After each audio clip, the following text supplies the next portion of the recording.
Welcome to Republican Roundtable. I'm Max Reimer. In our last episode, we talked with Chaz Anderson of Opportunity for All Kids. We have a lot of educational choice initiatives that are happening in Minnesota as part of the Educational Choice Week nationally. With us today, we have Kurt Zellers, who is the partner and co-founder of MZA and a former legislator. The resume goes on and on and on and on. We're excited to have. It means I'm getting old, right? Is that why it happens when you get a longer resume? Okay, seasoned. God, you're good seasoned. at this. Yes. Politically seasoned. Seasoned, yes. I'm well seasoned then. Kurt, we're excited to have you in. We want to talk a little bit, I think, today, expanding on what Chaz talked about last week, school choice, some other kind of educational initiatives, and then just kind of the political climate here in Minnesota.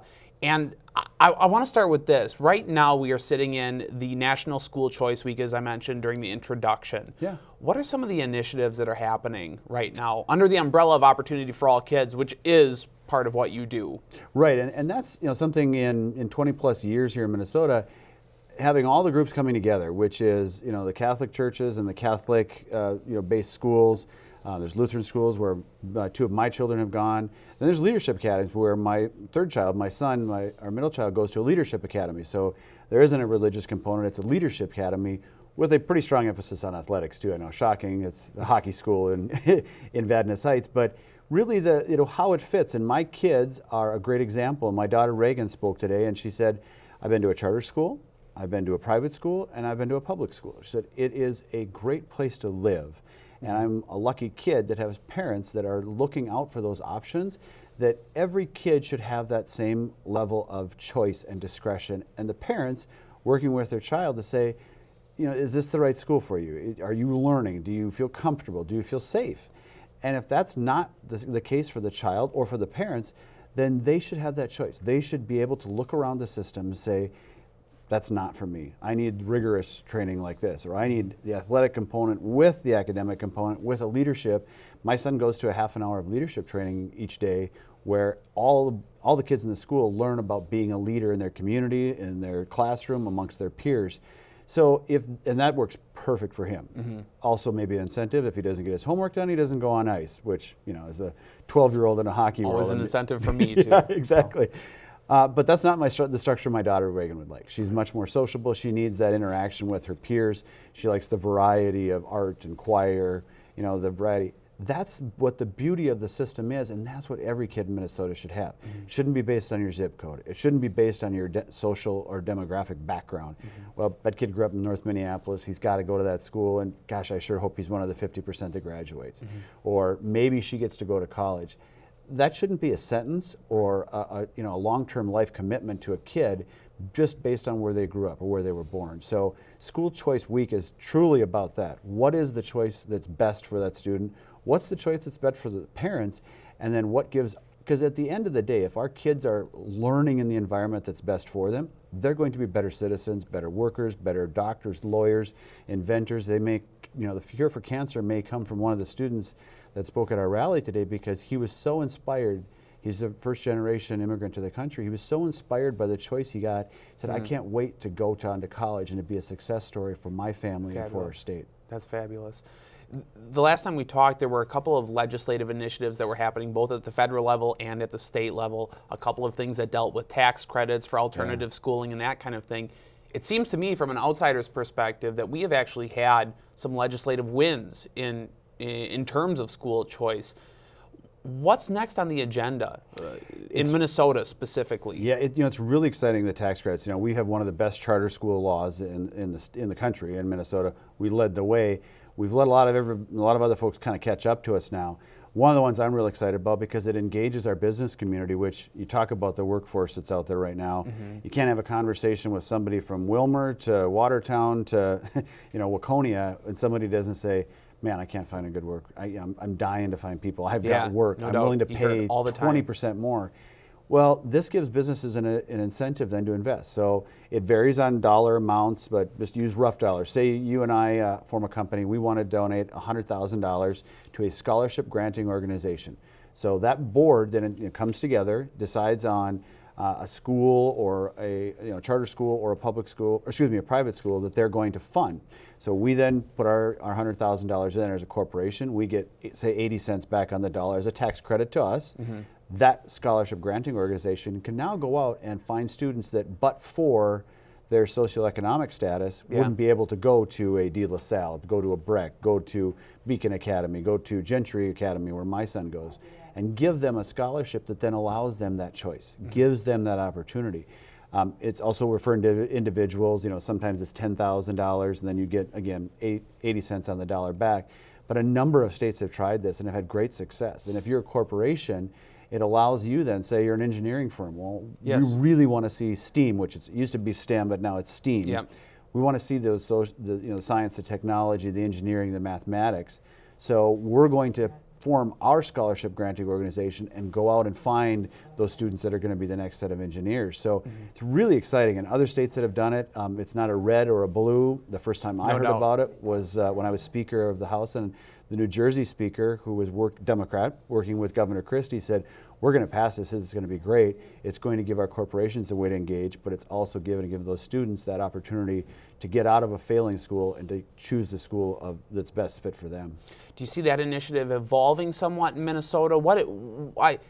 Being involved in the legislature that's convening right now, what is the next initiative here in Minnesota? Yeah, that's really the scholarship granting organization. Okay. Yeah, because we were close 2 years ago in a budget session, and got just to the end there, and I think there was maybe Governor Dayton, no big shock here, but was pretty beholden to the teachers union. Yeah. Minnesota, or he was in the hospital.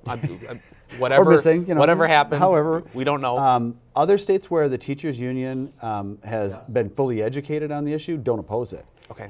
Minnesota, our teachers are some of the most strident, and my wife's been a public school teacher in the union for 20 plus years, so they are very strident. They see anything as a slippery slope and just have been opposed, and Governor Dayton was so beholden to them that he just wouldn't budge. Privately, I've talked to him about it many times. Yeah. Totally agrees. Why shouldn't a kid from Minneapolis get to go to Breck or Blake where he or his sons went to private school, right? Yeah, I agree with you, Kurt. Then just sign the bill. I can't. The union says no. That's so sad. It's really difficult, and we made the appeal to him. Why would that kid in Minneapolis, or why would that kid in a St. Paul neighborhood, for that matter, or in Fergus Falls, Alexandria? It's not just kids in those neighborhoods. It's kids all over the state, and it was really disappointing because you could tell he got the issue, he understood it, and Governor Walz comes from Greater Minnesota, where there's this similar or same need. Hope springs eternal. I'm a good Reagan Republican. There's always hope. There's always a way to make things work, and I think with divided government, it'll be a little bit easier maybe for some give and take between the House and Senate, and with Governor Walz's leadership, this session, I think we've got a good chance. And if not, we'll continue because it's too important to not have those kids get that choice. You brought up the potential differences between a guy like Governor Dayton and now Governor Walz. Is there any real philosophical shift as you kind of analyze those two personalities? Yeah, it's hard to say so far. The first real blush you get at somebody's philosophy is who they pick for commissioners, who they bring in as staff people. So a lot of the former Dayton staff people were not kept on. Yep. I don't think Governor Walz brought a lot of people from D.C. either, maybe a few here and there. So, well, we have our own radicals in this state, so we're not helpful. Fine here. We've got plenty here. But I think, everybody's kind of still trying to get to continue with our hockey analogy, everyone's still trying to get their skates under them. Yeah. And the one thing with the switching of the majority in the House, you always have this first month, 30 days of, all right, where's the bathrooms? How do I run a committee? 40% of the House is brand new. Right. New members. So I used to go to Phyllis Connell all the time because I'd ask, hey, what did a Republican do when they brought this bill up 25 years ago? And by God, she'd remember, oh, it was Johnson and he did this, and you should, don't do that because our guys, they ripped them apart on that issue. Yeah. So you lose that institutional knowledge, whether it's Democrat or Republican, of people who've just been around, they've listened, they've watched, they've seen somebody else's mistakes or successes. Yes. And so that's really, I think, the wild card. And then I think the House is going to be really, really tracking to the left. Yeah. They ran on, the suburban neighborhoods. It was all about we're not going to have choice in our health care. Yes. And the first things out of their mouth were we want to ban guns, and we're going to talk about paid family leave, and we're going to ban guns. Yes. Oh, and then the polar ice caps are melting and global warming is going to kill us all. So I think let's get that gas tax on the table. I think they've misread the voters. I mean, unfortunately, my old seat in my neck of the woods went Democrat. I don't see my state representative listening to what I hear from my constituents, and I got 3 kids in all kinds of sports around Maple Grove, so I see and hear a pretty good cross section of my area. They're not talking about banning guns. They're talking about why isn't my kid safe when he goes to school, or why we're supposed to have 494 fixed. What happened? So it's back to bread and butter issues. Not talking about global warming and banning guns. Yeah, and I want to wax political, Minnesota political with you. There was one story that it was kind of a blip on the radar, and our viewers might not even be aware of it, but I think you and I talked a little bit before the episode about it specifically.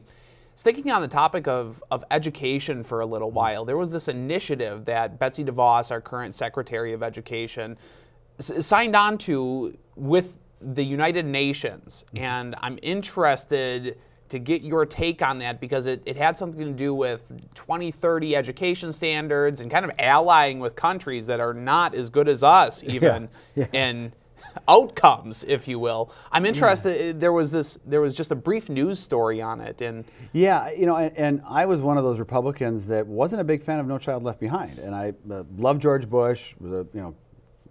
Yearn for the days of having him back right now, but I didn't like the idea of Washington telling us here in Minnesota with our high education standards, our great teachers. I say that, of course, because my wife's been a public school teacher for 20 plus years. But I don't want to be dumbed down to Louisiana, with all due respect, or some other state. Florida at that point wasn't really high on a lot of the standards. So to then extrapolate that out to another layer of the United Nations, man, and the kind of concerning part for me was there wasn't a lot of public statements out there. I did the same thing. I looked around and thought, oh, well, that's there's been some other things that I've disagreed with her on.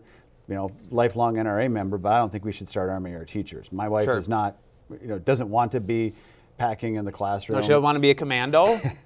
I'm working on just getting her to go pheasant hunting with me. Going to the target range. And that, Let me know how that works.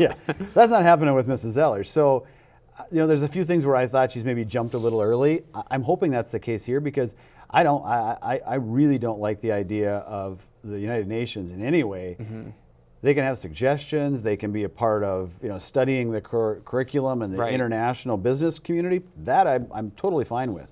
But if there is any point in time where they're going to have any say over our curriculum, whether it's the United States or here in Minnesota, I would push back strongly. Yeah, and I definitely agree with that. And we'll have kind of a link in the description of this video and that kind of thing online. So you can see some of the stories that are out there about it. It might be something to contact either her office or the president on, because it seemed very bizarre when I had first read about it. And usually when somebody takes a position on something like that, they've given a speech, they've been a part of a panel. There's a thought process to it. So, well, we saw this, this, and this, and we're trying to compete with China or India for engineering and the hard sciences, or we're going the other way. We're trying to compete with Germany for the banking and the finance of Switzerland.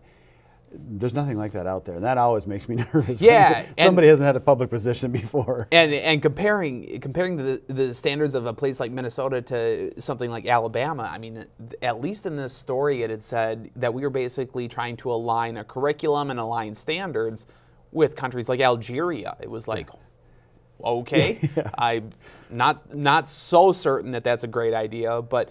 Yeah, well, for our viewers, I think it's probably something to continue to investigate, and wanted to get your take on it. Getting back to kind of Minnesota politics, Kurt, and taking off the education hat for just a moment. Sure.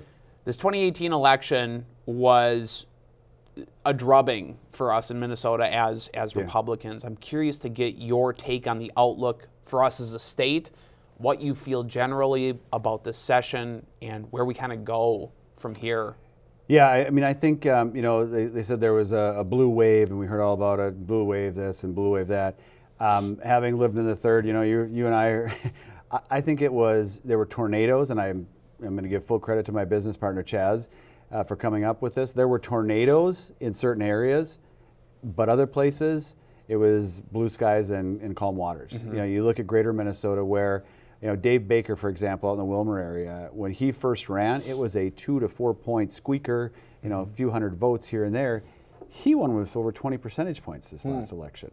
He actually increased his voter turnout percentage in a year when, again, my seat, the last time I ran, it was probably a 8 to 10 point, margin of victory.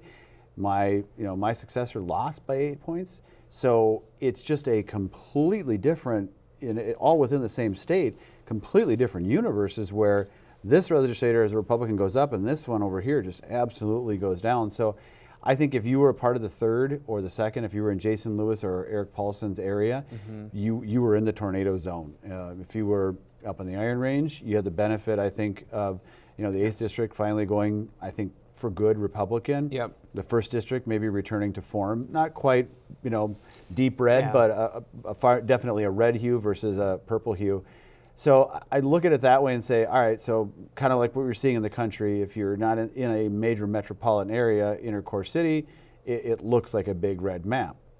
But that being said, the turnout in Minneapolis for the Ilya Omar race, for Keith Ellison, absolutely crushed us statewide.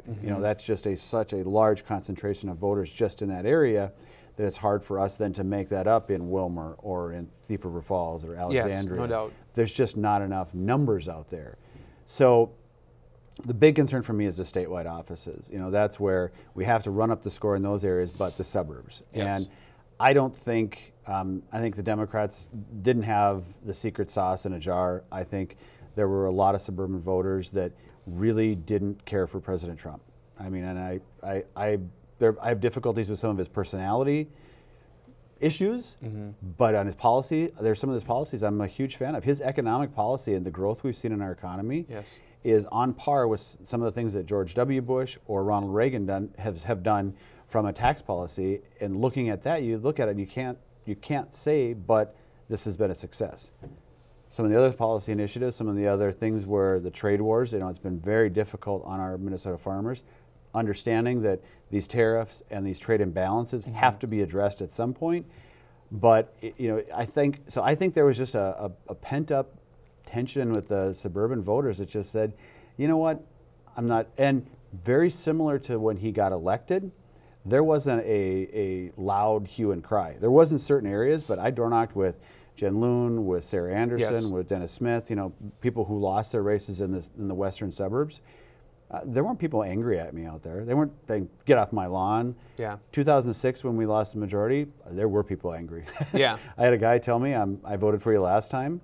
If you survive, I'll vote for you next time, but I'm sure not voting for you this time. Really? You had that experience as a legislator. And the 2006 thing that was happening, I at least from stories I've heard anecdotally, and that kind of thing was the war and people being exhausted. It was the Iraq War. It was also the congressman from Florida that had been soliciting pages and some sex scandals. So it was kind of just an all around, we're just not really, Republicans just they're rubbing us the wrong way right now. It flipped over then when Obama had his second midterm where people were just fed up with the government's trying to take over everything. Obama's, promised me my doctor, keep my health care, go to my same clinic. None of that's true. So I don't think it was that far out of a traditional midterm wave or midterm, checkup. But my concern is some of those suburban seats that went pretty big. It wasn't a 2 or 3 point percentage, a couple hundred votes. It was a couple thousand votes. And at 8 percentage points, that's a big swing to come back the other way. We'll have a presidential year. I have a hard time saying this, but it's next year already. Isn't that it's crazy? 2019, so 2020 is around the corner. So that's my big concern is those statewide offices. I thought we had an excellent opportunity with Keith Ellison, and so shockingly, he was able to pull through. Now, what he does in the next 4 years will probably determine, and I would assume we will have probably a very robust field of candidates to run against him in 4 years or 3 years. I would hope so. But that's the big concern is, looking at it because that suburban, the inner city is not going to be going Republican anytime soon. Greater Minnesota is not going to be going Democrat anytime soon. So it's that cuff around the buffer between those, which is the suburbs, and how they're going to continue to manifest. Do you think we can get those back? Because the thesis, what you had said was Donald Trump being at the top of the ticket is not palatable for some people. And listen, I hear the same thing too. Living in Bloomington and being an activist in Edina, you see a lot of that stuff. Donald Trump's going to be at the top of the ticket come 2020. Is that, in your assessment, a release valve for some people to get their frustration out and not punish every Republican down the ballot? Is it possible for us to get the suburbs back? Yeah, I think it'll depend on how, and thank God Minnesota is able to compartmentalize like that, where you'll see, I'm going to vote this way for my U.S. Senator, but I'm going to check up over here and I'm going to vote Republican in the suburbs or for my state representative, because I like she does a good job in D.C., but I want to keep track of things at home because I just saw somebody talking about a gas tax and I don't need to pay an extra 20 cents at the pump. Things are already expensive enough. So Minnesotans can compartmentalize that way and split tickets. We used to be. This last few elections have been a little bit, well, especially this one. Yeah, and it will help. I say this is with all due respect, with Amy Klobuchar not on the ballot. I think that was an underreported or underanalyzed component in this last election. Is they saw her. There's been a lot of talk about her running for president. She's at the top of the ticket. She pulled a lot of female voters out that were a part of the Me Too movement or part of the Empowering Women movement. And ironically, there were a lot of really great Republican women in the suburbs that lost their seats. Yeah. Roz Peterson, Sarah Anderson, Jen Loon. You can go down the list of these fantastic leaders in the Republican Party, and they were women that lost their seats. So, and I'll tell you, Jen Loon specifically, the fact that Jen Loon lost, and understanding that, Jen Loon, when I ran for State House, got very close with her. And just knowing that she was like a staple in that community, and for her to get punished as part of this, hey, that's we're really what voting it is, against too. Republicans. It really was. I was out door knocking with her, and I watched her for 10 minutes have a conversation with a guy, and he's, oh yeah, you're right. I did read that what you talked about, and it's great for our schools, and I do remember that trail that you worked on, and you could tick off the list of things that this voter remembered. Yeah. But he said, but I just can't send a message to Donald Trump by voting for you. Imagine that. And it's like, and she said, it's at that point in the election, she said, he's not going to get that message. Yeah. Even if he were to call me, and he's not going to, he's not going to get that message. Right. And the guy said, he goes, well, I'll keep an open mind. And we both walked away and said, he's voting against you. Yeah. You just knew. And again, when that's what they tell you at the door, I'll keep an open mind. Good luck to you. It's like it's saying, really, send the form in. I'll write the check and I'll send it back to you. Right. Leave the magazine thing on the on the I promise I'll call you. Yeah. So and again, but it wasn't that anger. It wasn't the 2006 anger. It was, okay. Thanks for stopping by. I appreciate your information. I'll try to keep an open mind. And so I think, and then what we saw when we lost the majority in 2012 was 13, the Democrats overreached. Yes. And looking at what we're seeing so far, opening the opening salvo as a gas tax when we have a budget surplus. Right. And then we're going into banning guns, we're going into environmentalism, we're talking about, the labor market is so hyper competitive right now. To introduce anything different that would add another component as a small business owner.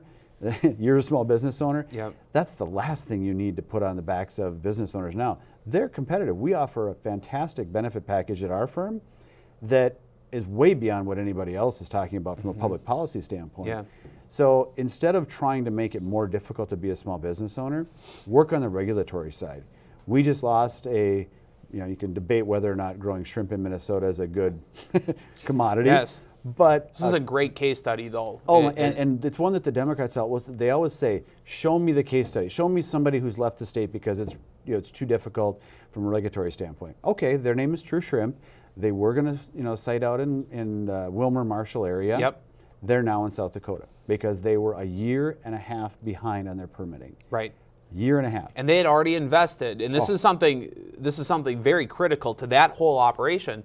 They weren't a large employer, but they would have been a good employer for sure. And they had already invested a couple $1 million into the state, and it still left because they said screw this. Because they knew the longer they kept that, and it's sunk cost, sunk capital, where you just look at it and go, I'm never getting that money back. I can it's either throw more good money after bad, or just cut my losses there. It's sunk capital, move on. And they had to make the decision. And that's a public example. When I was in the legislature, especially on the tax committee, we had these examples all the time. And a friend of mine he has a company over in my neck of the woods, he said, I'll have dinner with my business partner and we'll decide when we're selling our company, and whoever buys it and wherever they move it, you're never going to know.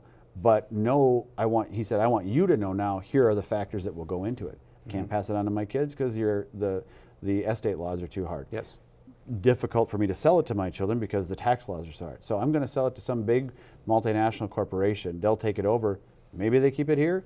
Maybe they move it to South Dakota. Maybe they move it to Kentucky, someplace. Well, in the way that it's trending, with a lot of these multinational corporations too, a lot of them aren't even based here in the state, but here in the country too.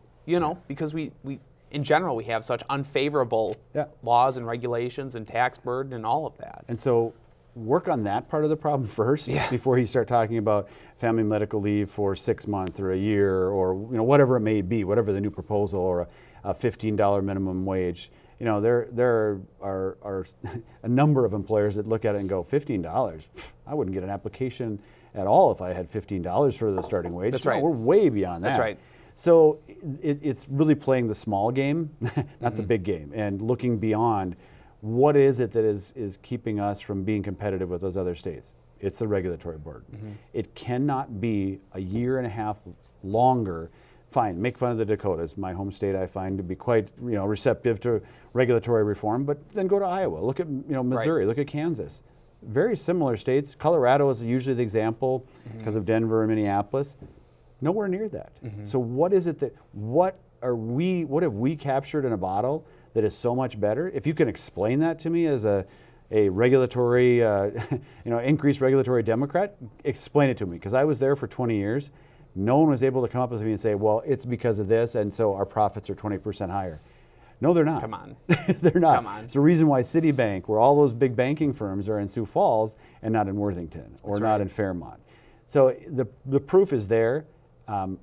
Unfortunately, my friends on the other side of the aisle, the Democrats just don't want to look at it and say, yeah, you're right, because then they would have to give up their argument that we're overregulated, overburdened when it comes to business climate, and we need to pull back on what were maybe well-intentioned ideas when they started, have now completely made us uncompetitive. Absolutely. Well, Kurt Zellers, thank you so much for joining us on the Republican Roundtable. We appreciated all the information, from educational choice to some of the stuff we're talking about politically. How can people get involved or find out a little bit more specifically about the Education Choice Week? So OAK is the name of our organization. It's Opportunity for All Kids. You go to oak.org, and there's a number of things where you can be involved. You can be a letter writer. We'll show you how to contact your state legislator, show you some of the initiatives that are out there. Like next year when we have School Choice Day, if you'd like to join us, I think there were 300 and some kids. I had 180 kids on the House floor. So if you and your child want to come down for School Choice Day and then come on the House floor, we had a mock voting session. I had a great time. Show the kids and let them know that you too could be a legislator sitting right here, 10 years from now, 20 years from now. So it's nice to see, because then the kids kind of look around and they look at the lights and, yeah, I could be here, couldn't I? So it'd be great. We'd love to have you. But OAK, Opportunity for All Kids, is the organization, bringing all the denominations, all religious backgrounds, all folks of different demographic backgrounds, bringing them all together for the choice for kids. Fabulous. Thanks, Kurt. Absolutely, Max. Good to see you. Yep. This has been the Republican Roundtable. I'm Max Reimer. Until next time.